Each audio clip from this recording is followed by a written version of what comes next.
નમસ્કાર, હું છું પ્રેરણા. આપ છે રાષ્ટ્રીય ન્યાયાલય ગુજરાતના મહત્વના સમાચારને વિસ્તારથી વાત કરીએ તો આજે પૂર્વ પ્રધાનમંત્રી અટલ બિહારી વાજપેયીની 101મી જન્મ જયંતિ છે. આ પ્રસંગે દિલ્હીમાં રાષ્ટ્રપતિ દ્રૌપદી મુર્મુ, ઉપરાષ્ટ્રપતિ સીપી રાધાકૃષ્ણન, વડાપ્રધાન નરેન્દ્ર મોદી અને અન્ય નેતાઓએ વાજપેયીને તેમની જન્મ જયંતિ પર સદૈવ અટલ સ્મારક પર શ્રદ્ધાંજલિ આપી.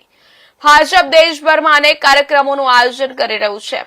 પીએમ નરેન્દ્ર મોદી આજે લખનૌમાં રાષ્ટ્ર પ્રેરણા સ્થળનું ઉદ્ઘાટન કરશે. દિલ્હીમાં રાષ્ટ્રપતિ દ્રૌપદી મુર્મુ, ઉપરાષ્ટ્રપતિ સીપી રાધાકૃષ્ણન, વડાપ્રધાન નરેન્દ્ર મોદી અને અન્ય નેતાઓએ આજે ભૂતપૂર્વ વડાપ્રધાન અટલ બિહારી વાજપેયીને તેમની જન્મ જયંતિ પર સદૈવ અટલ સ્મારક પર શ્રદ્ધાંજલિ આપી.